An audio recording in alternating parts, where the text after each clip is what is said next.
We first heard about the possibility of flying a satellite from this ESA call. That was at the end of 2016. It was just incredible to kind of hear that the Masters and PhD students had been accepted by this programme. My name is Rachel. Sheila. Jack. Joe. Kuan. David. It's Ronan. Gabriel. Joe. Ulrich. Cayman. Darren. Lorraine. David.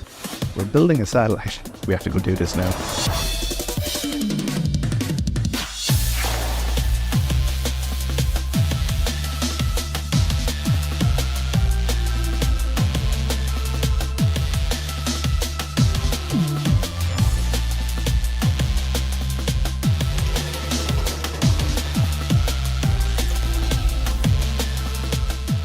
I'm part The EIRSAT-1 One team. Ireland's First satellite.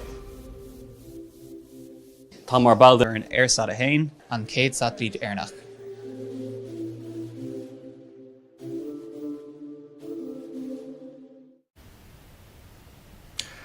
Good evening and welcome to University College Dublin and to Mission Control. Behind me, I'm Rick O'Shea and I'm here with you this evening for the night on which Ireland becomes a spacefaring nation. Welcome along to the launch of EIRSAT-1, Ireland's first ever satellite put together by a team of students over the last 6 years here at UCD with the help of the European Space Agency. There's a lot happening tonight, so let me work you through where everybody is because there are a lot of moving parts around the world. Firstly, some of the senior team members aren't with us here tonight. They have made the trip all the way to California to the launch site. You can see them there looking exactly like the football trading cards that they are. They are all in California and we'll get to watch the launch as it happens. Immediately behind me is Mission Control. Everybody else is going to be here and around us as well. If you have a look at Mission Control, you'll see some of the people who are involved there. They are on screen. We'll be able to spy on them at any moment that we think is opportune. On the console tonight, you can see the team there as well. And we will have guests on stage as well here with me, talking about how the mission got here and talking about the involvement of ESA as well.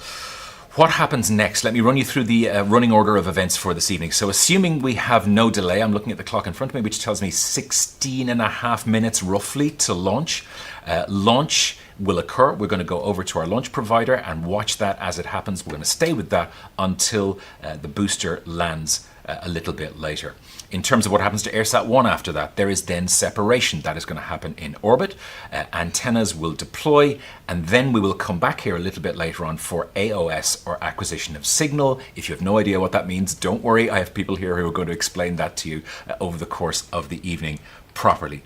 We'll find out all of that throughout the course of the evening as we are here. Now we're on our way towards launch. My guests are with me here for most of the evening. Maeve Doyle, Maeve, tell me about your role within all of this. So I'm a former EIRSAT-1 team member. I worked on the project during my MSc first and then my PhD on the flight software and operations for the mission. Okay, Alex Kinnaird, what has been your involvement in all of this? Yeah, so I work at the European Space Agency in the Education Office, and we have a program called the Flyer Satellite Program, of which I'm the program coordinator, and this program is in support of university CubeSat satellites like this one. Okay, Maeve, somebody has switched on just now, has absolutely no idea what is happening other than that Ireland is launching its first satellite tonight. Just take us back 6 years and maybe explain to us the story of EIRSAT-1. Yeah, so I suppose EIRSAT-1 really got started because of the interest of a research group here in the School of Physics at University College Dublin called the Space Science Research Group. That research group are very interested in an astrophysical source known as gamma ray bursts, or GRBs, and the high energy radiation that they give off. So as part of that interest, they were looking into the development of detector technologies, miniaturized detector technologies, as part of ESA contracts prior to the FYS programme. But then when the Flyer Satellite 2 call came about to have university class projects potentially launch these miniaturized satellite platforms with a payload on board, it very much piqued the interest of the group. I bet it did. How did you get involved yourself personally? It was a little bit of right place, right time. I was doing a research master's with the group at the time that EIRSAT-1 was accepted to the Flyer Satellite Programme. And given that it's been 6 years, it's not just a single group of students who've been involved with this. There have been a lot of people over the course of the last 6 years. How many are we talking roughly? About 50, I think, in total. So the project, as you said, was 6 years long. A typical master's programme is 1 to 2 years. Typical PhD programme is 4 years. So we've had a lot of students contributing to the project, not just from the School of Physics, but also from schools in engineering, mechanical and materials engineering, schools of computer science and schools of maths. So everyone bringing different skill sets and knowledge to the table. And now we are this close to launch. How does that feel? It's amazing. Yeah, kind of unbelievable. How do you begin a project like this? So when you were accepted and you thought, okay, we're going to build Ireland's first ever satellite. You have no expertise in this. There's relatively little in the country. What happens when you're building that from the ground up? So as I said, there's a lot of different students with different backgrounds. So you need a lot of people with bringing different skills to the table and different knowledge sets. But you also need a lot of support from the Flyer Satellite Programme in this case. So yeah, the Flyer Satellite Programme was essential to us. Okay, for everybody who's wondering what the metal Battenberg is here, I'm going to just put that slightly in that seed metal Battenberg here is in front of us. This is a scale model of EIRSAT-1, which is about to be launched in a little over 13 minutes time. Maybe walk us through exactly what it is that happens when EIRSAT-1 actually gets out and starts doing some science. Yeah, so when EIRSAT-1 will be deployed later on orbit, it will power on first. So that's the first thing it does when it really comes out of its deployer on orbit. It'll gather some health check data, just start logging that for us to acquire later. But most importantly, it'll start this 45-minute wait timer, and that 45-minute wait timer defines when we can release the antenna elements from the spacecraft from the bottom here. And those antenna elements allow us not only hear from EIRSAT-1, but also to be able to talk to it, which is essential for us to acquire that first signal, that first two-way communications. And maybe talk about the experiments on it as well. Just show us through where everything is on the actual satellite itself. Yeah, of course. So EIRSAT-1 is a CubeSat. So CubeSats are defined in units of 10 by 10 by 10 centimeters. EIRSAT-1 is a little bit larger than that because it's a 2U spacecraft, so 2U stacked on top of each other. It's a small spacecraft, but a lot of capabilities packed in. The first of which is a gamma ray detector. So we have the solar panels removed from two sides of this model here so that we can see inside. And we can see GMOD, which is our gamma ray detector, which is going to be used to study the high energy light from gamma ray bursts. The second payload is on the exterior of the spacecraft. It's called the EMBIO module, or EMOD. So that's a thermal materials experiment. And the third payload I can unfortunately not point out because it's a software-based payload. And that's going to control the orientation of EIRSAT-1 on orbit. Okay, Alex, we're talking about 120 experts at ESA that have been supporting this? Yeah, really a lot of experts across all the directorates of ESA. So one of the big parts about the Flyer Satellite Program is that we try and have the experts that are doing other satellite projects, I say real satellite projects, but this is a real satellite project, doing big ESA missions in touch directly with the students. So they're transferring that expertise from ESA technical people, engineering people, to the students directly. Okay. One of the things that interested me most when I was reading up about this was legal support is something that the team needed, because laws have to be created here in order for this to happen. Yeah, so as I said, it was really a ESA-wide effort. All directorates were involved somehow, and yeah, our legal colleagues were involved.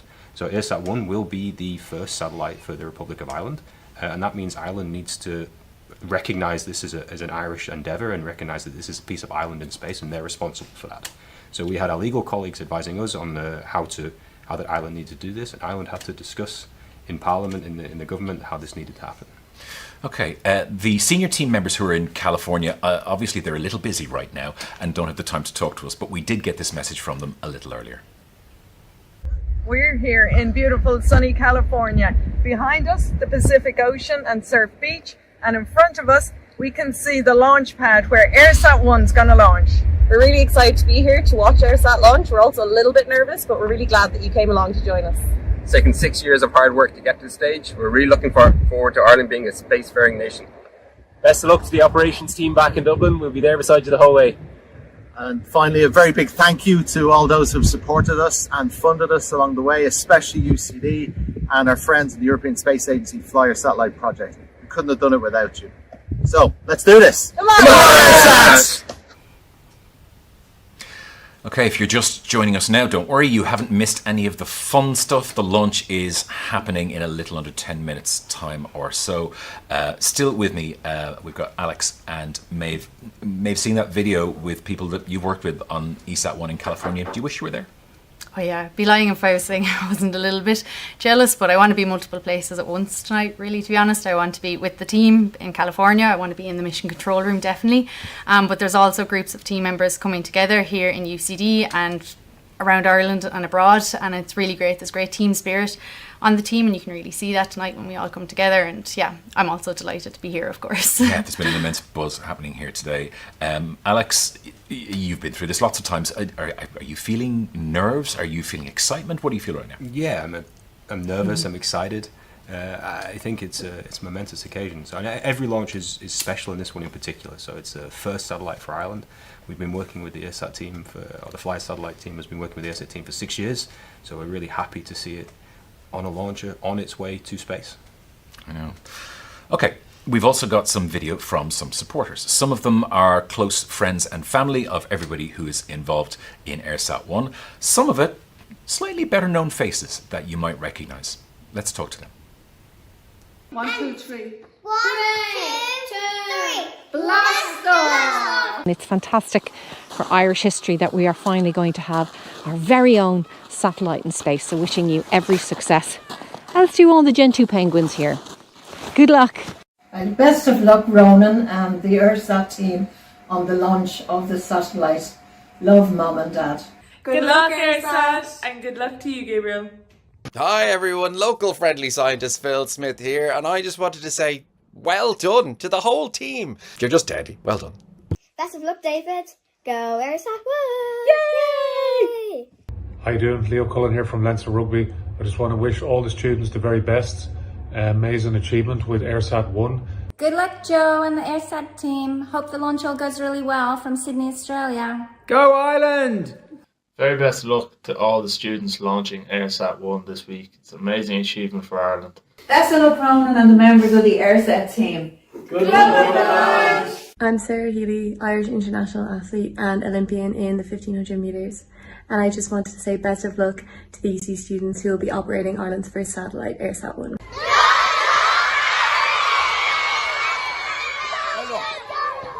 I'd just like to wish everybody in the EIRSAT-1 team, and Joe especially, all the very best and the very best of luck. Congratulations to everyone on the EIRSAT-1 team, and wishing you all the best for a successful launch. And a big hi to Gabriel Finneran.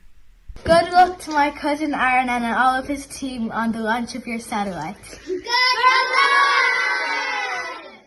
Good luck, Rachel, and safe flight, EIRSAT-1. We want to say best of luck to our Uncle David. And to all the team at EIRSAT. Fly, little satellite, fly. Gnairi and fear in EIRSAT-1 agus an satellite beag. Be mid farv o galta Kirkvina. Big day for Ireland on our first launch to space. Best of luck to all the students who will be operating Ireland's first satellite in space. Best wishes to the entire EIRSAT-1 team and UCD with the launch of Ireland's first ever satellite.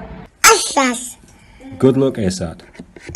Astas. Okay, that's probably the best we got. Kira Everard here, UCD alumni and Rio Olympian. Ireland today with our first launch to space. Best of luck to all our students who will soon be operating Ireland's first satellite. I am ESA astronaut Matthias Mauder. I wish all the best of luck to the Irish student team. Go EIRSAT-1, the first Irish satellite. Space. Good luck, Jack and the EIRSAT team! I congratulate all concerned, hope that the launch will be successful, and urge you guys to help make space and its future exploration a global endeavour owned by humanity as a whole.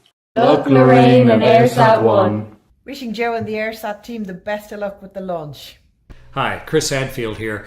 Astronauts love a launch, and this is a first ever launch for Ireland. So good luck to all of the students who will very soon be operating EIRSAT-1 in orbit. Go for launch, Ireland. Best luck, everyone! Lieve mensen, vanuit Maastricht, Nederland, wil ik jullie heel veel succes wensen met jullie nieuwe eerste satelliet, de EIRSAT-1. Succes! Zet hem op! Well done to the EIRSAT team. Come on, Ireland. Good luck to all the UCD students at the first launch of a satellite in Ireland. So best of luck with all those who are looking after that, and well done. It's incredible.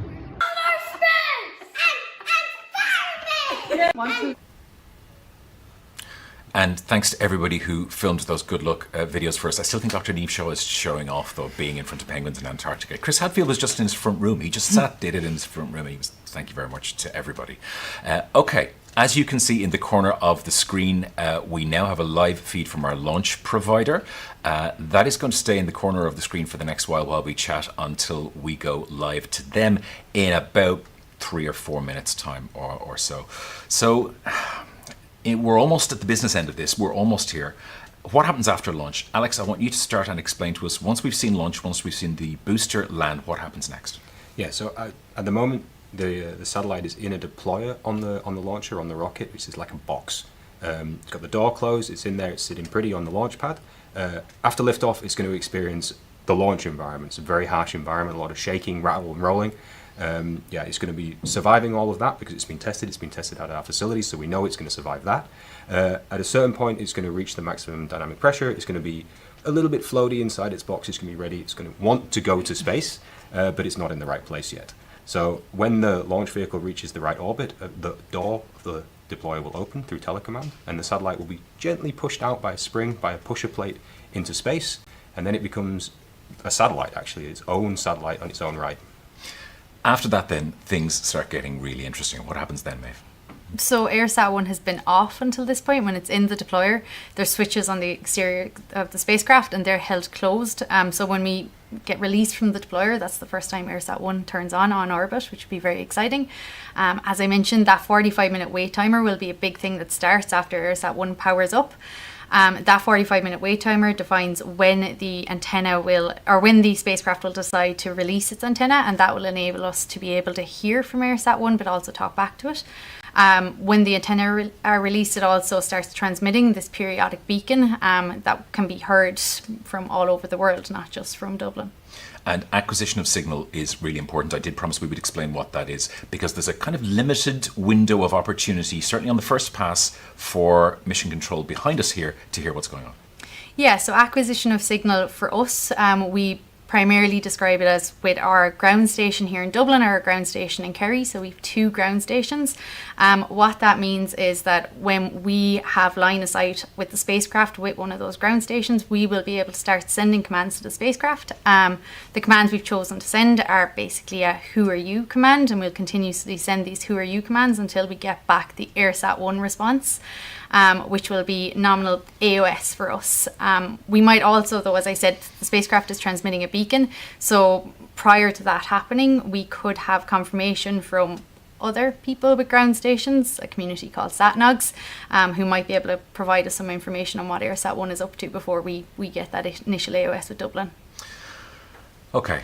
You can cut the atmosphere here with a knife, genuinely. It's unlike anything else that I've experienced in a very long time of doing things like this.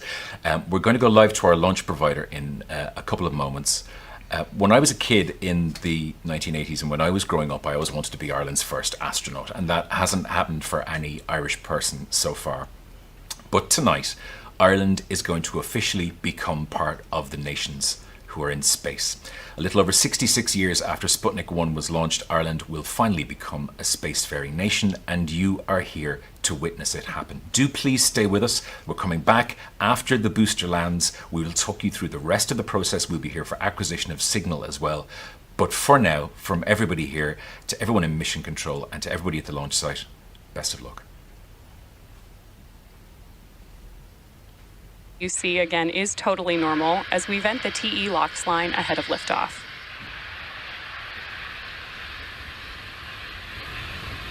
And as a reminder, at the request of some of our customers, we won't be showing any views of our payloads today. Live coverage will end after first stage landing and a successful shutdown of our MVAC engine's first burn.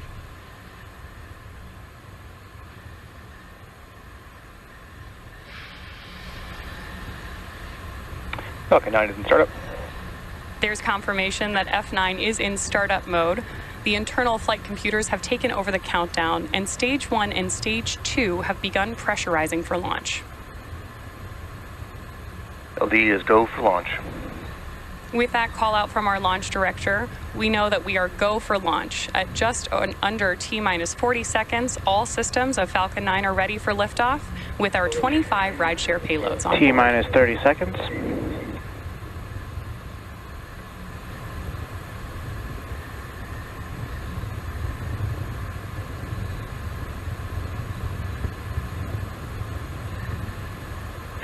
T-minus 15 seconds. T-minus 10, 9, 8, 7, 6, 5, 4, 3, 2, 1, ignition. And go Korea 425, go SpaceX.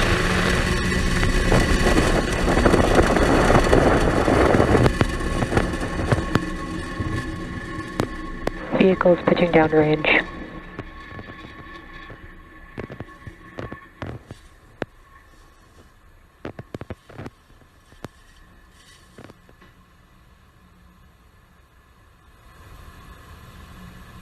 It is a beautiful day for launch, and Falcon 9 has successfully lifted off from Vandenberg Space Force Base with payloads for 6 of our rideshare customers on board: Korea, Space BD, Citeo, D-Orbit, York Space Systems, and Planet IQ.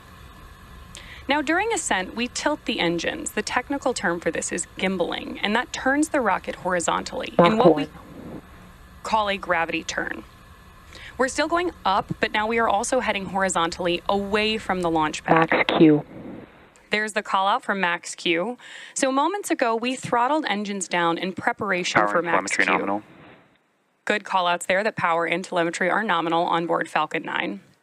Max Q is a critical moment during flight because the combined stresses caused by Falcon 9 accelerating through the atmosphere and the ambient static pressure are at their greatest.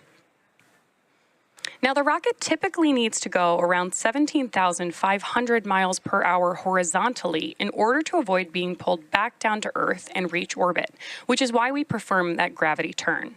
You can track our progress to orbit by keeping an eye on the Stage 1 telemetry in the bottom corner of your screen. Now we have 6 events coming up in quick succession: MECO, Stage SEP, S1 Flip, SES1, Boost Back Burn, Start, and fairing separation. During main engine cutoff, we'll shut down the 9 Merlin 1D engines, which is followed by stage separation. Nominal trajectory. Nominal trajectory on board Falcon 9. Once separated from the second stage, the booster will flip its orientation and begin heading back to Earth with a short boost back burn, while simultaneously, the second stage MVAC engine will ignite for the first time, followed quickly by fairing separation. MECO. Stage separation confirmed. Confirmation of MECO and stage SEP. And back ignition. Good call-outs that we've had Stage SES1 boost back startup. and boost back burn startup.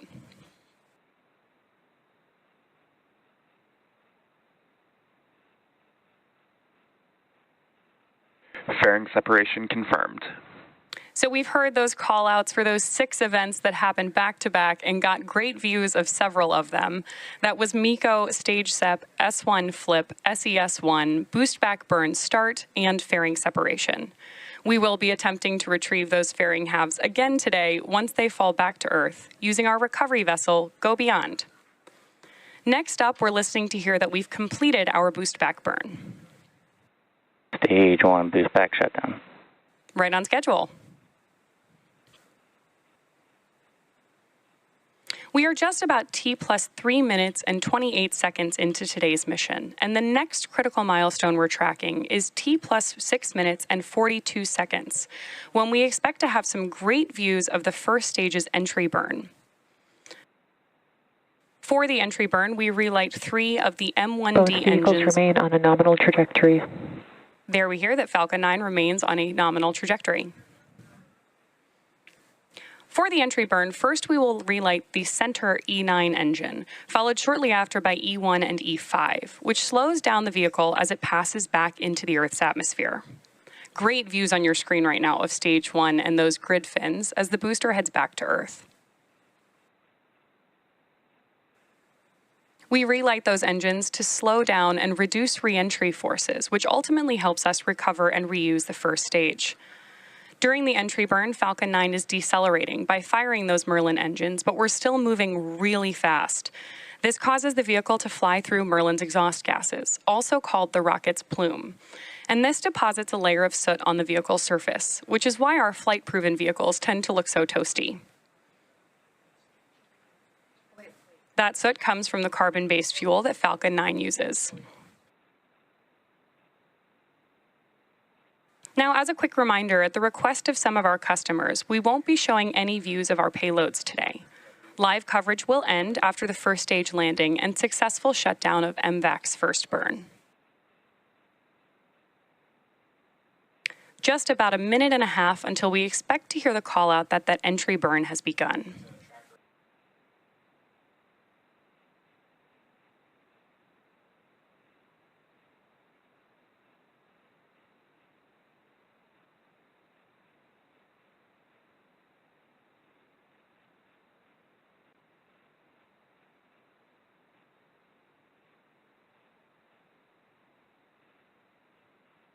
Those grid fins on your screen are the primary mechanical mechanism that we use to steer the booster on its way back to Earth. Interestingly, even though they look quite small next to Falcon 9, they are about 4 by 5 feet, so about as large as a coffee table.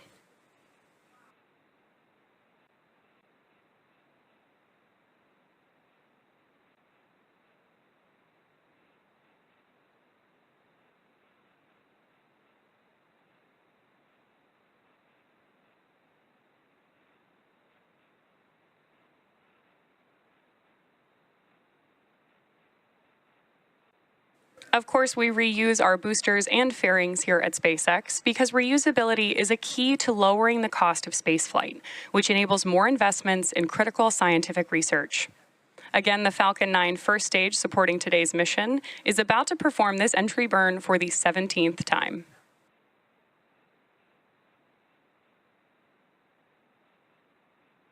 Great views of the coast of California beginning to come onto your screen now.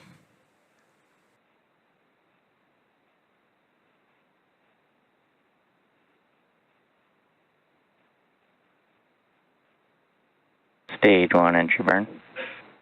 Confirmation of entry burn startup.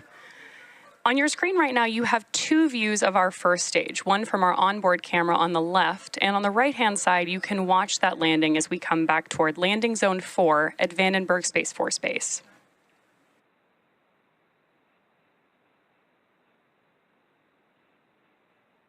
Stage 1 entry burn shutdown.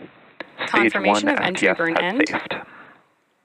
The Merlins on board the first stage are optimized for sea level. These achieve about 190,000 pounds of thrust during both ascent and descent, while the MVAC engine is optimized to operate in space, producing 220,500 pounds of thrust in vacuum. Coming up next, we'll shut down our MVAC engine on the second stage, followed quickly by our landing burn on the first stage. And as a reminder, we are targeting a land landing at landing zone 4 at Vandenberg Space Force Base today, which is just west of our launch pad. Stage 1 transonic. Stage 2 FTS has safed.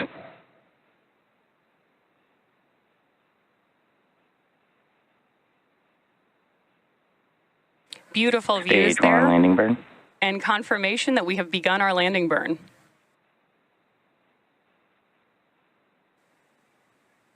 We're now waiting for Falcon to land back at landing zone 4.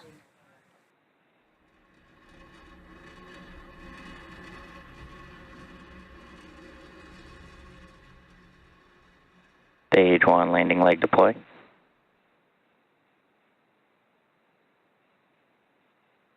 And there you have it. Stage That 1 marks landing confirmed. SpaceX's 250th recovery of an orbital-class rocket, including first-stage landings for Falcon 9 and Falcon Heavy. While the mission isn't over just yet, as a reminder, we won't be showing any second-stage views today, and therefore we're going to end our coverage here. All of us at SpaceX want to give a big thank you to our customers, including Korea, Space BD, CETA-L, D-Orbit, York Space Systems, and Planet IQ for entrusting us with today's mission. For those of you interested in learning more about today's payloads and deployments, please head over to our customers' websites for more information. We also want to give a shout out to the Range and Federal Aviation Administration for supporting today's launch. Thanks to all our viewers for tuning in and for your continued support. We'll see you again soon.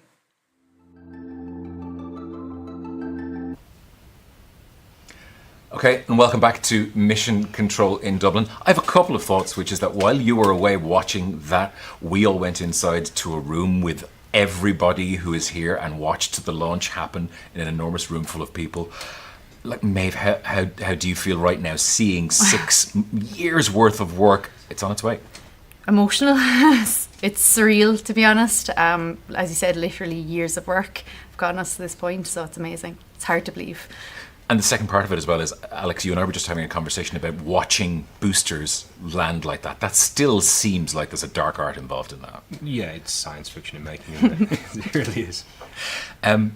Alex, launches like this aren't really new for ESA in general, but this one is kind of special. What does this mean for ESA now that EIRSAT-1 is on its way? It means a lot. It means a lot for ESA and for ESA education. This is the first satellite for Ireland.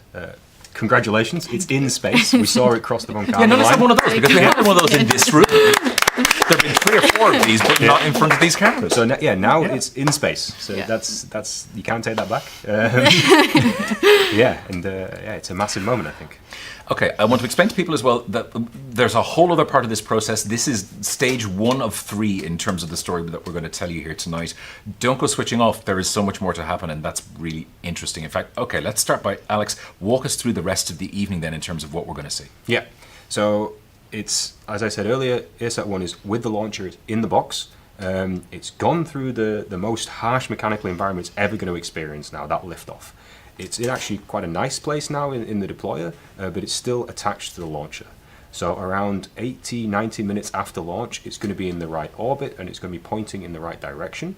That box is going to then open through a telecommand, a signal that the box is going to get.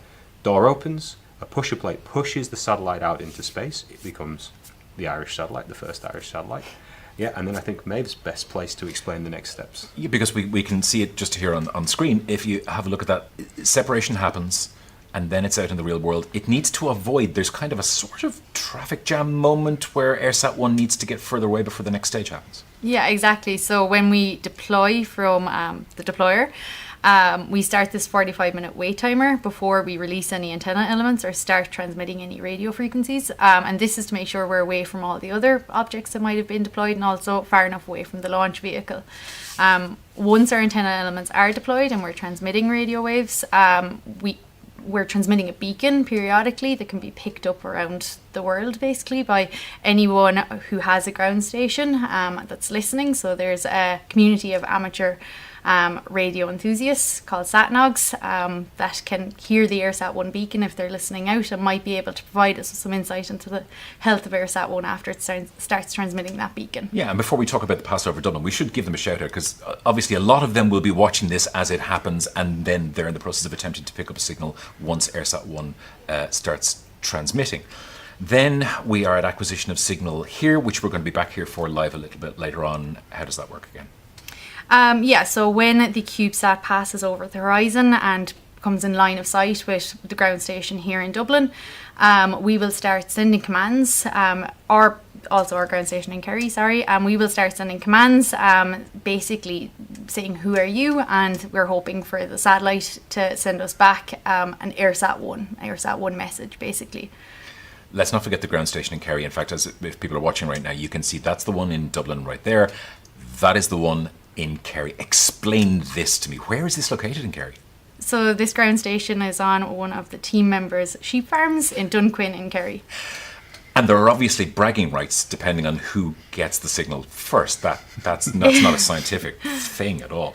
Okay, we're going to come back to you guys in just a little while. But first of all, we're going to take a brief look at the science involved in EIRSAT-1 once it's fully operational. This means we get to talk about gamma ray bursts.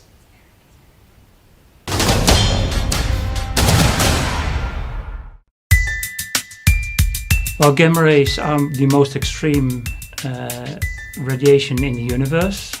A lot of them come from, for example, exotic objects like gamma ray bursts. And gamma ray bursts are very short, intense radiation of gamma rays. And they last for a couple of seconds to minutes. The energy output of a gamma ray burst is the same as the sun does over its overall lifetime. So you can imagine that they're very, very, very intense phenomena in the universe. There are two types of gamma ray bursts, basically. Ones which are short ones, and there are also gamma ray bursts which last longer. But the short gamma ray bursts, they happen in colliding neutron stars. And these are the heaviest stars in the universe. And the long gamma ray bursts, they happen in supernova, for example, a collapse of a heavy star. Both gamma ray bursts can have the same brightness, but it's the energy output which tells us that they are very intense and they come from far away. Because if they would be closer, they would have radiated away the atmosphere of the Earth. For example, if it interacts with matter, then it can destroy matter. So there is a lot of energy in a gamma ray.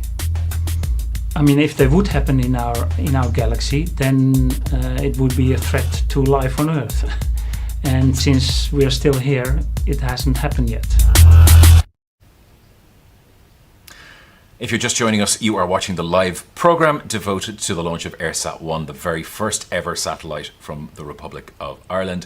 I'm Rick O'Shea. I'm here with you for the rest of the evening as well. We have witnessed the launch. It has happened successfully. Now we're talking about the science that EIRSAT-1 is going to be involved with. Joining me is Sheila McBreen from UCD. Before we talk about anything else, Sheila, explain to me your role here. So I'm a professor in the School of Physics in University College Dublin, a member of the EIRSAT team, and also a member of C-Space, which is our Centre for Space Research here in UCD. You seem remarkably calm for someone who has just witnessed what you've witnessed. Yeah, it's very surreal, as Maeve said, so I'm feeling a sense of calm and just overall pride and excitement in what's going to happen next. Tell me about the next then. Talk a little bit to me about why gamma ray bursts are so interesting. Well, so I studied gamma ray bursts for nearly 20 years, so I find them really interesting. So they are explosions, as Eric has mentioned. So they are the death of a massive star or the merger of two very dense objects, and they usually produce a black hole at the end. They happen regularly in galaxies, not close to us, not in our region of the galaxy, and they signify a huge amount of energy, or gamma rays, which are produced. They're beacons really, and one thing that's really useful about them is they light up a galaxy, like a bolt of lightning in a galaxy, really briefly, but very brightly. So we can use gamma ray bursts not only to learn about explosions, but to learn about galaxies that are very far and distant from us, because the gamma rays will reach us, and we can learn about things like the production of heavy elements within those galaxies, which are very far away from us. And we need the likes of EIRSAT-1 to do this, because obviously we can't look for gamma rays inside the Earth's atmosphere. No, that's correct. The atmosphere protects us from gamma rays in general, and in particular from gamma ray bursts. So in order to be able to detect gamma ray bursts, we have to go into orbit, and that's why we've built EIRSAT-1, which contains the gamma ray module, GMOD, and that does the detection of gamma rays. Maybe show me that on little baby EIRSAT-1 sure. here, where that is for people who are just joining us. So Maeve has explained EIRSAT-1 already, so this is the EMOD. GMOD is here, towards the top. That there, the block, is a scintillator, and the gamma rays come into that scintillator and produce optical radiation. The optical radiation, or light, is detected by optical sensors. That's then sent to the board, which does the processing, extracts all the events and sends them to the brains of the satellite, which is code that Maeve has written on the onboard computer, and that looks for increases. And if there's an increase in the amount of light that's produced in that crystal, we know there's been a gamma ray burst.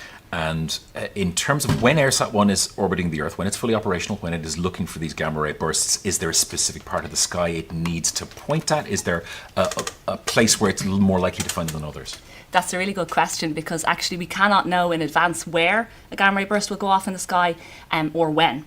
So the job of GMOD is to orbit the Earth and be ready for a gamma ray burst to come from any direction at any time. And that's what it does. Let's step back a little and look at the project itself, and more importantly the people involved in it, because you've been here with the project since day one. You've seen all of those 50 plus students come through. What has it been like watching them develop their skills and grow as engineers? It's been a fantastic privilege. We've got to work, I think all of the academics in the team would say the same thing. We've got to work with fantastic students who've come in, either through our Masters in Space Science and Technology, or as master's students doing research projects, and PhD students. And we've got to work with fantastic students, really motivated, really bright. They know more than we do. And it's been just a wonderful privilege to see them develop their skills coming in from an undergraduate degree. And we're very confident that those students will go out now into the world, and the future will be bright for space science in Ireland. You can't say that about the students too much, because they can't hear us right now. They're busy doing other things. Thank you, Sheila. Speaking of those very students, we're going to take a look now at a video from the operations team. The operations team are the ones who are going to be in charge of EIRSAT-1 once it actually starts communicating back with us here. And let's see what that entails.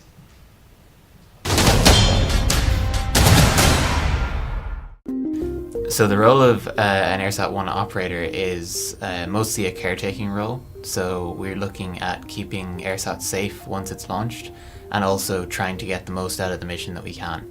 So we have a few different science payloads on board, and we're trying to make sure that we can operate those for as long as possible. EIRSAT-1 is going to go to an orbit where we're expecting to get morning and evening communication passes with the satellite.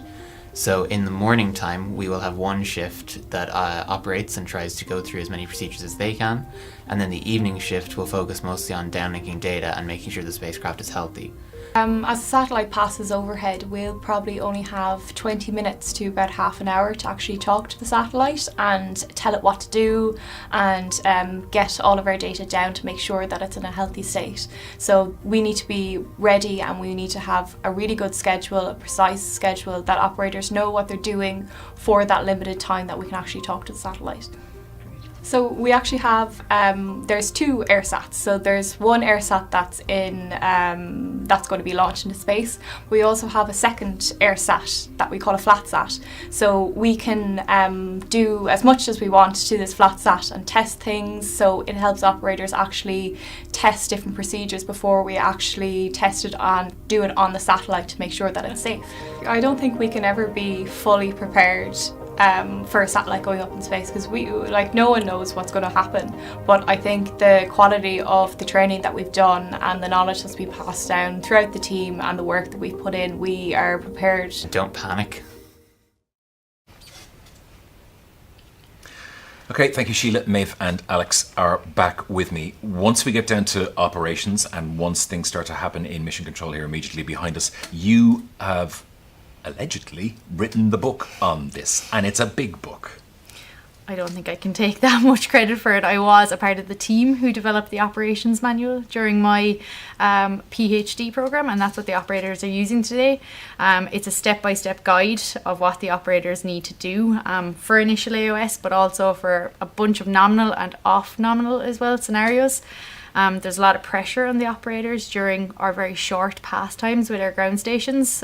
So the operations manual is there to kind of take some of that pressure off and make sure they have instructions to follow that have been tested.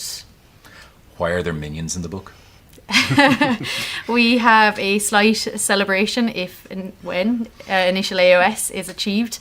Just to remind the operators to kind of pat themselves on the back that we finally have a telemetry from EIRSAT-1. Yeah, that's not a euphemism of any kind. There are actually minions in the book inside. You got, presumably in order to create this tome, you got a huge amount of support from ESA. What was that like? Yeah, it was amazing. So we had to basically write the step-by-step guide on how to operate a spacecraft without any experience ourselves in actually operating a spacecraft. So that presents a massive challenge, obviously. So this is where the support from the Fly Your Satellite program again was essential to this project. We participated in a number of training activities, and particularly in Radu in the CubeSat support facility there. Travelled back a number of times for different training activities over the course of the program. More recently, the team were also in ESA's operations center in Germany, also getting experience and help there. So that was essential as well to make sure that we were going down the right path with the operations manual. We have a moment. I wasn't planning on doing this, but I am going to, because earlier on we talked about a story about, you've mentioned traveling back and forth with to different parts of ESA all across Europe. Yeah. Tell me about traveling with an actual satellite across Europe.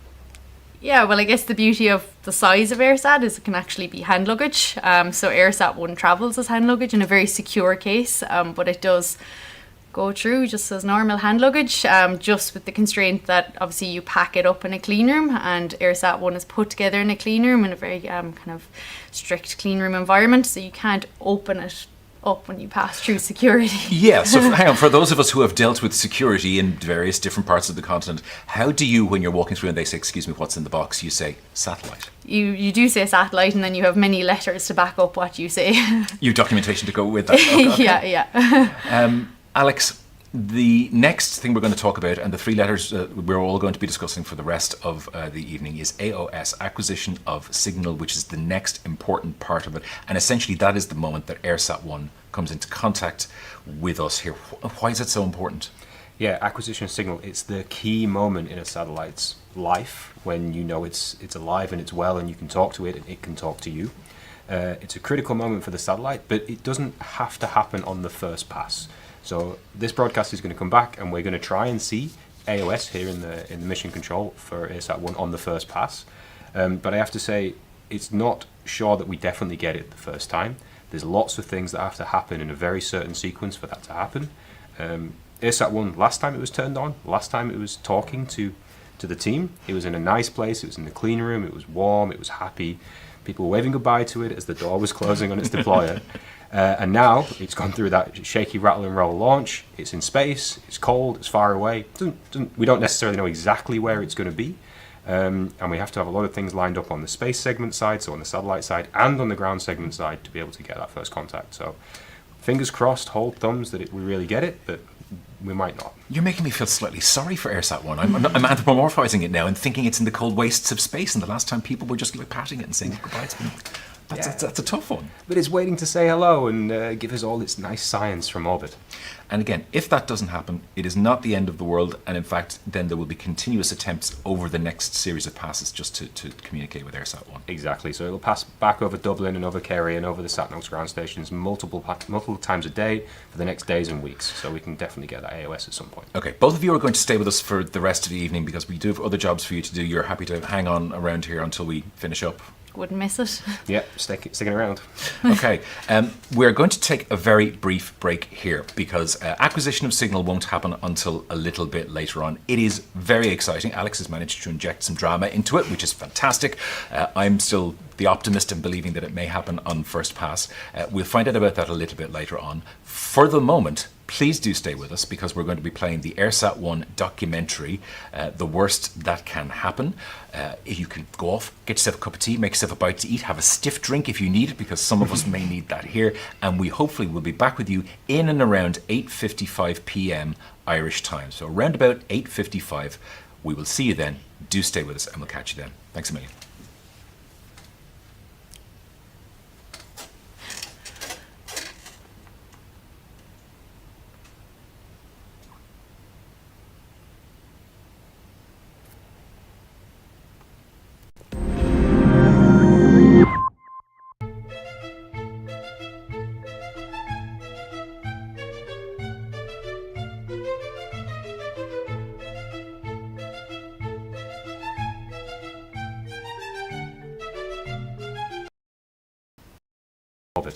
And again, if that doesn't happen, it is not the end of the world. And in fact, then there will be continuous attempts over the next series of passes just to communicate with EIRSAT-1. Exactly. So it'll pass back over Dublin and over Kerry and over the SatNOX ground stations multiple times a day for the next days and weeks. So we can definitely get that AOS at some point. Okay, both of you are going to stay with us for the rest of the evening because we do have other jobs for you to do. You're happy to hang on around here until we finish up. Wouldn't miss it. Yeah, sticking around. Okay, we're going to take a very brief break here because acquisition of signal won't happen until a little bit later on. It is very exciting. Alex has managed to inject some drama into it, which is fantastic. I'm still the optimist and believing that it may happen on first pass.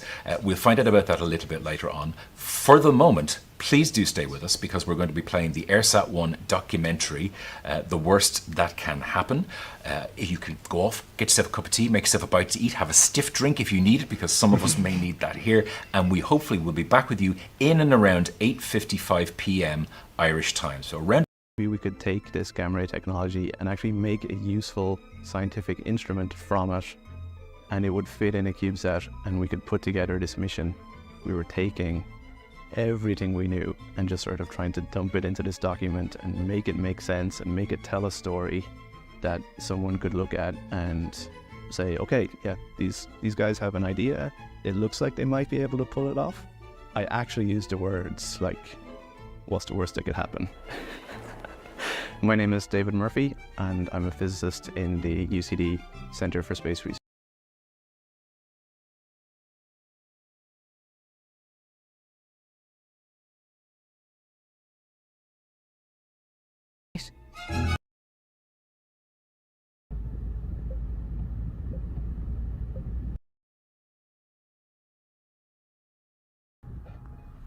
Dans une vidéo sur Twitter, il a mis en avant son combat toujours en cours, selon lui, pour la liberté et la démocratie.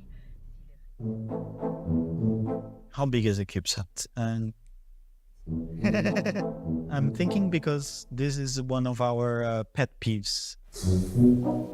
When the writers say that it's the size of a cereal box or of a bag of rice. So a CubeSat can consist of one unit up to a multitude of units.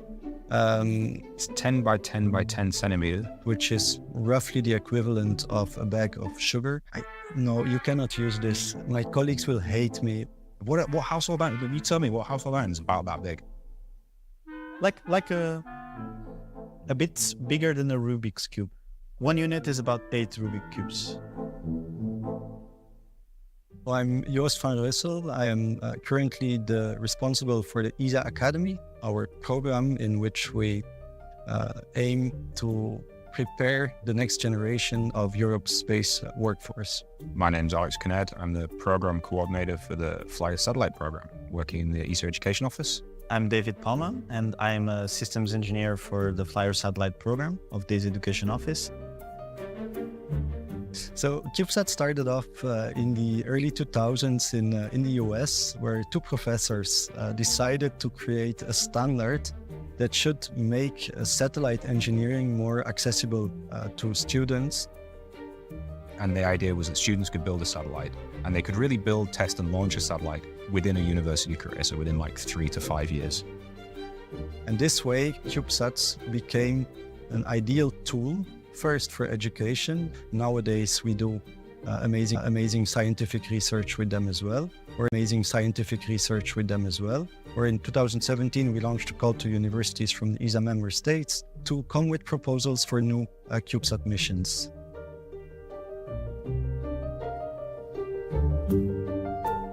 They came to ESTEC, all the teams came to ESTEC, and they made the pitch. They showed up as really as a team already, same t-shirts, very well-spoken. We were confident in our detector technology, and we were confident that we had some good ideas, but we were coming from a place where no one in our country has ever launched a satellite before. A lot of what we were proposing was really, really new to us, and it was about 2 weeks later. We were all having lunch together, and I was looking through this email, and my mouth kind of dropped a bit, and Lorraine looked over and she's like, "What's going on?" I was like, we got it, we're building a CubeSat. Stunned silence, kind of in disbelief, and then stunned silence in we have to go do this now. Lorraine posted a message on Twitter, and it was like, "I don't know how to say this. We're building a satellite." Oh, that's right. Yes, I'd forgotten that. Years on, I still have that sense of disbelief we're doing this. My name is Lorraine Hanlon. I am a professor in the School of Physics. My role in EIRSAT is as the endorsing professor, which is how ESA describe the academic staff member who supports the teams. So I heard about a talk that was going on, that a group in UCD were building a satellite, and I went along to this talk, and it was just incredible to kind of hear that this group of students had been accepted by this program, and then even that they were taking on kind of masters and PhD students to do some work on this project. That's what really kind of captivated me. I mean, after the initial stunned reaction, the panic set in a little bit, I suppose, when we realised that we had nothing in terms of resources. We had people, but we had no funding. So I did start knocking on doors, and the response was, of course, what can we do? How can we help? Hey, I'm Jack. Every day I get on the bus and I go to Dublin, and I go into a very loud room with fans where I test some stuff that's going to go to space. And I'm going to make sure that once it goes to space, it's going to work, hopefully, for the next few years. I don't know who came up with AirSat, but that's the best thing we've... How's Lorraine? He walked into my office and said, "What will we call it?" Some people don't like it. I didn't like it at first. And then she sold it on me. Cut. Yeah, she sold me on it. We felt like a little bit outclassed there, or at least that we were the scientists who had come to an engineering challenge. So it's really easy to get hung up on the engineering, I think, when you're building a CubeSat. So building a CubeSat is an engineering task. But the point of having the CubeSat isn't to perform either a technology demonstration or to do some science. There is not a recipe to build a CubeSat, and it depends really on what kind of science do you want to do, what kind of engineering do you want to do you want to demonstrate some technology? My work mostly focuses on GMOD, the gamma ray module, which is our primary science payload. So we have a little crystal, it's about this size, and the gamma ray photons come in and they interact with the crystal, and they produce light that we can see. And we have little sensors in there that detect this light and then turn it into an electric signal, so we can then process that and make our light curves and understand kind of the event that happened. And then we know that in this time frame there was a really violent explosion in space, and we know that it lasted about this long, and we can understand how much energy, how energetic it was, all just from the data that we get from GMOD. The detectors on the payloads, on the experiments, those were the things that we built completely from scratch ourselves. And then we bought off-the-shelf components for power and for the computer and for the comm system. And then it was like a bit of an effort to sort of put those together in a way that would work and make sure that they would all work together. When we were like really deep in the design aspect of the satellite, it would just sort of seep into my dreams. Like I'd wake up in the middle of the night, I was like, oh God, I can't put the GPS module there. Like this isn't going to work. Why do we test spacecraft? Because space is hard. Space is very hard. And it starts on the ground. And, it's really a hostile environment.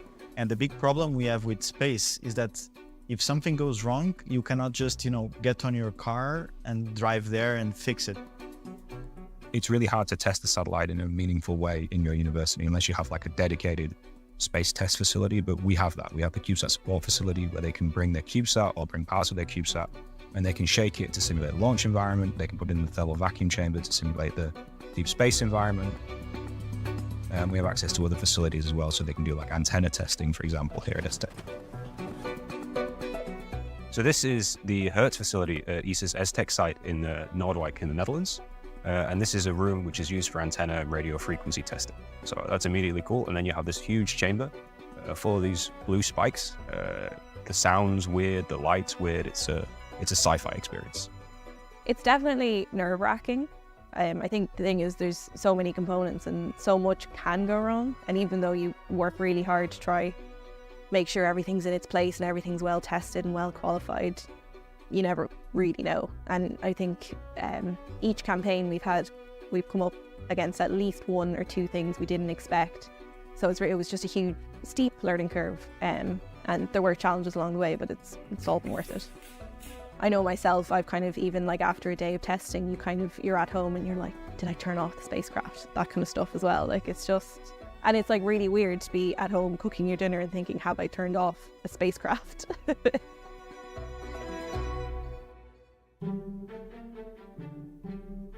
We knew this would be a way to inspire young people in the country, not just about space, but about STEM and about, being bold and going after your dreams.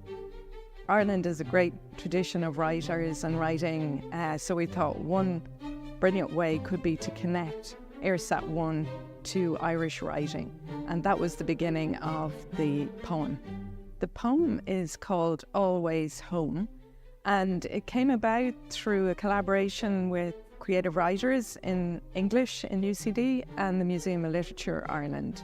They had the network of librarians throughout the country who brought the school pupils together with the writers to create the poem over a series of workshops that were held online during lockdown. So the poem is etched using a laser onto the outer cover of the antenna deployment module on the spacecraft. The antenna we use to communicate with the spacecraft, and that the spacecraft uses to communicate to us back on Earth.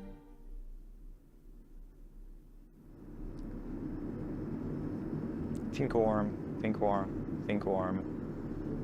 Very hot, very hot, very hot. We're here on the roof of the physics building in UCD Dublin, and this is where EIRSAT has its primary ground station. So this is the connection point where EIRSAT basically can talk to us, and where we talk to EIRSAT, but also where we collect all the data.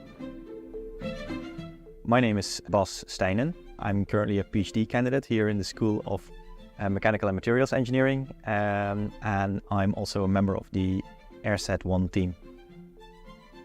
So we have our primary ground station here. We are very close to the sea here, so there's sometimes lots of hard wind or harsh weather. We would like to have a backup ground station, or a secondary ground station as we call it. The secondary ground station of EIRSAT is on our family farm. We chose that location because it is as far west from Dublin as we can possibly get in Ireland. So we're a small sheep farm. It's very hilly, it's very inaccessible, most of it, but sheep absolutely love that, so that's totally fine. There's going to be a lot of students involved in this project, and we hope to give all of them the opportunity to operate the satellite, but also to do the science that this little satellite will produce in data. Until we hear that first signal via our ground station, it's going to be really nervous. We're going to be really nervous from the moment it leaves the launch pad till that moment that we can hear that first beep, basically. Once we have operations going, I'm really looking forward to bringing on the next generation of students who now have a satellite to operate, who now have data they can take from our own satellite to analyse. So it's really coming back full circle to where we started with the project almost, except we're now able to bring the educational aspects up a whole other notch, because we actually have spaceflight hardware, we have an operating satellite that we can train students with.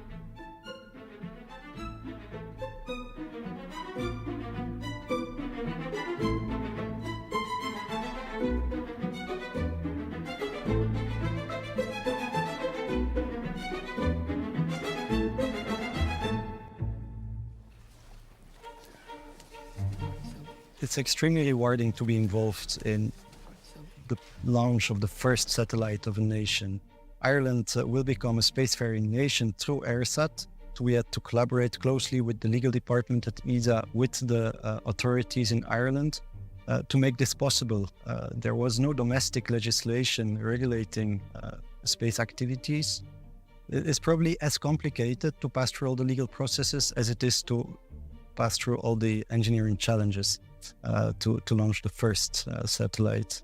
In fact, actually, these legal matters came to light as a result of the legal and policy analysis undertaken by officials in our department to ensure that there was a supportive legislative and policy framework in place for the future launch, maybe sometime this year or early next year, of Ireland's first satellite, EIRSAT-1, by the UCD as part of the European Space Agency's Fly Your Satellite programme. I'm delighted that the team from UCD are with us tonight here in the gallery. But it'll be a proud moment for Ireland when we can see the fruits of their work in the months ahead. They've been very busy in UCD for the last number of months, and I'm glad they're here. Part of the satellite programme there at EIRSAT-1, with Lorraine Hanlon, with David McKeown, Gabriel Finneran, Joe Thompson, Joe Mangan and Ronan Wall. I think I've covered everybody. I hope I'm missing nobody, but they're doing great work from an education point of view as well. They would associate kind of launching spacecraft with the big space agencies in America and Europe. They wouldn't think a college or a university in Ireland would be able to kind of be part of that community of launching spacecrafts. It's a much more lively, active place for space these days than it was 6 years ago when we started. Like we wouldn't have gotten here without the people at ESA that we have access to. And when they sort of endorse your project, it's like it gives you credibility. Other people start to listen to you and believe in you as well.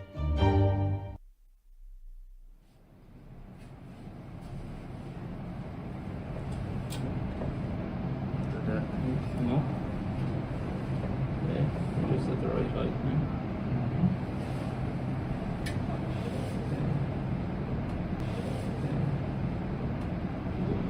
Okay, you need your tilted down, so you need to lift your end up. Yeah, now don't go any further than there.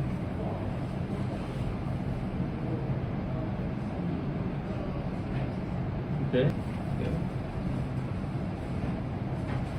How's the RBF? Get a little bit further I can go. It's going pretty easy, right? You don't feel it. Yeah. Get in. If we're doing this.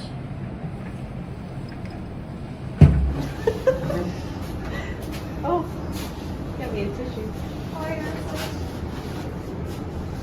you better turn on there. Not now. Not now. Not now. Yay! And I have a question.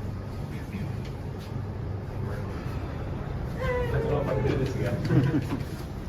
Congrats. You'd be surprised how little you need to start with a CubeSat project, because you really just need an idea. And things will build around that. You can be a team launching a satellite. In some cases, you can be a team launching a satellite, the first satellite for your nation. You know, like 6 years later, all the work we've poured into it, maybe the worst that can happen is you actually get accepted.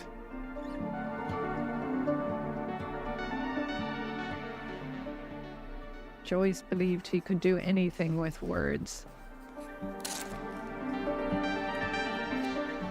Always home, a lone pilot searching for home amid starry frescoes and little blood waves that mimic the tide pull.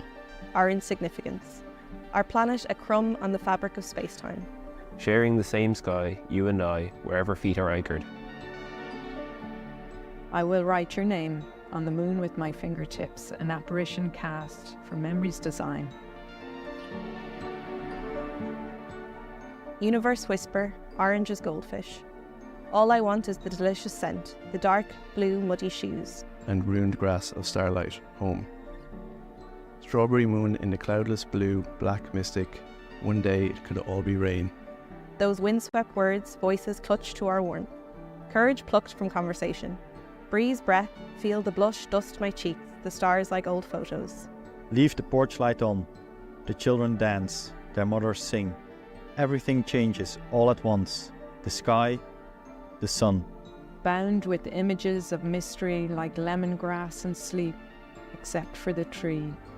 I look up, I see stars. They live forever inside me. Home is the wild bitterness of backyard blackberries.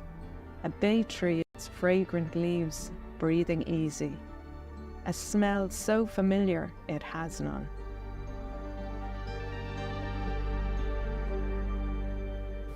Bye. Bye. Bye. Bye. Bye. Bye. Bye. Bye. Safe home. Bye. Bye. Bye. Bye. Bye. Bye. Bye. Bye. Bye now. Bye. Bye. Bye. Don't even turn off the immersion.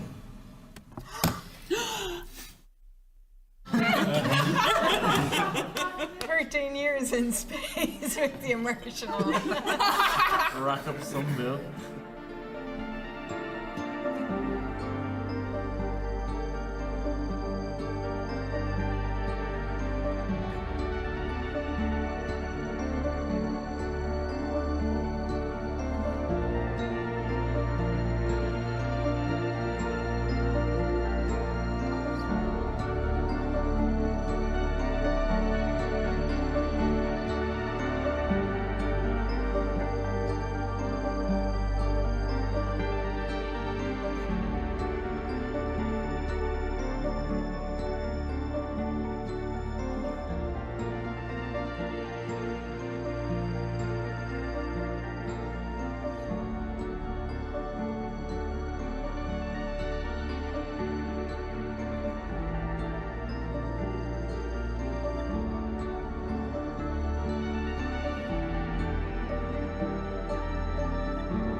Get ready for an interactive learning experience like no other. In the ESA Academy, we empower the next generation of Europe's space workforce with exciting opportunities for students and young professionals across a diverse range of fields and disciplines. Supporting our participants through summer schools and scholarships as they train to face the challenges of tomorrow.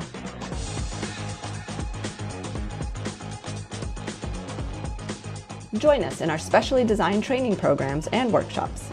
You'll gain hands-on experience, forge lifelong connections, and work directly with ESA space experts.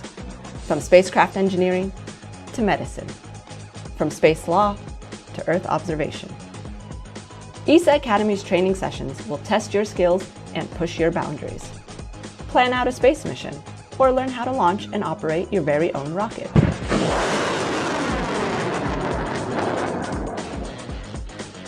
But that's not all. ESA Academy offers students unique platforms for science experiments. With access to space facilities and unparalleled mentorship and guidance, you'll gain practical expertise as you put your idea to the test. Fly it. Spin it. Drop it.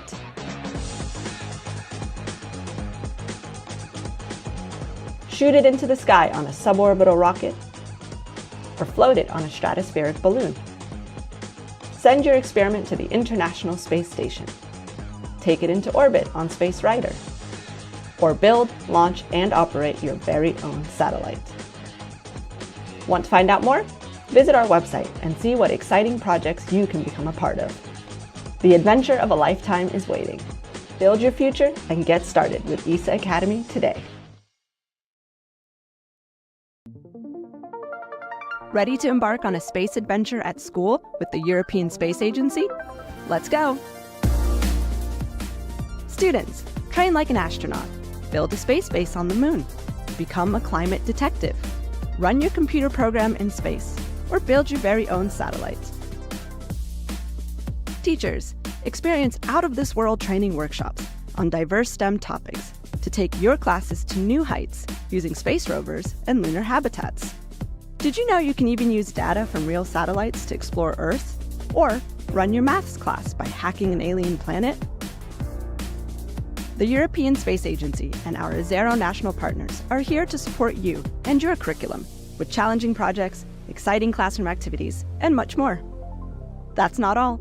Take part in a unique teachers' conference and fun-filled educational events this school year, possibly including virtual meet and greets with ESA astronauts. So, are you ready to lift off? Visit esa.int/education for more information and learn more about activities in your country on our ESARO partner websites.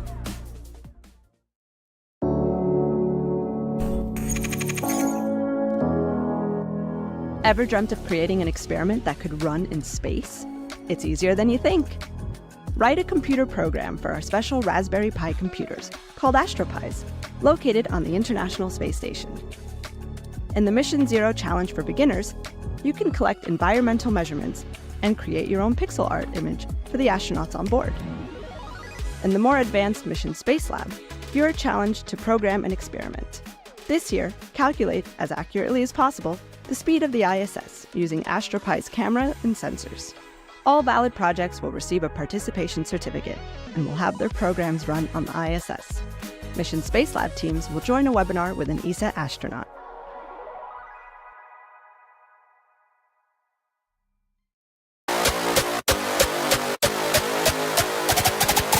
Find out how to build a space mission from A to Z with CanSat. CanSat challenges teams of students to imagine, build, test, launch, and operate a satellite the size of a soda can. Join the national competitions run annually by ESA's ESARO offices and other national partners. This year, the national winning teams will take part in a learning and celebration event at an ESA site. Visit the website for more information. We look forward to having you on this exciting space adventure. It's time to get up, move your body, and train like an astronaut. Learn the key elements to keeping fit and staying healthy in space and on Earth with Mission X. Complete physical exercises and scientific investigations developed by scientists and astronaut trainers to earn steps to help mascots Luna and Leo walk to the moon. All teams will receive a participation certificate. Visit the website for more information. We look forward to having you on this exciting space adventure.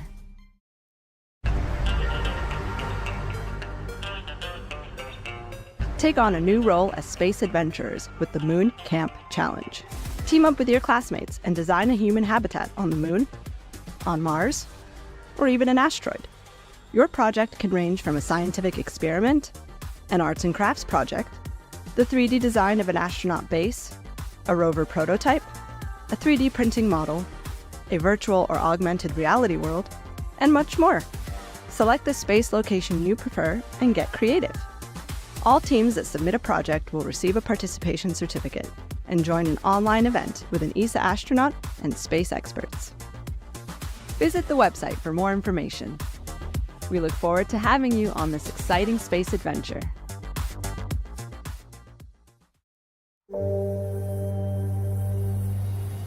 Did you know you can make a difference in understanding and protecting planet Earth? Become a climate detective and investigate everything about our planet Earth and its care. Climate change, but also its environment, sustainable ways of living, biodiversity, air quality, forests, oceans, and much more. New to Climate Detectives? Check out our beginners category, Climate Detectives Kids. Complete fun hands-on activities and earn badges to become a certified detective of climate and the Earth. If you're up for a bigger challenge, complete a full investigation of your choice. Identify the problem you want to analyze, collect your data, and share your results with the Climate Detectives community. Selected teams will be invited for an exciting learning and celebration event at the end of the school year. Visit the website for more information. We look forward to having you on this exciting space adventure.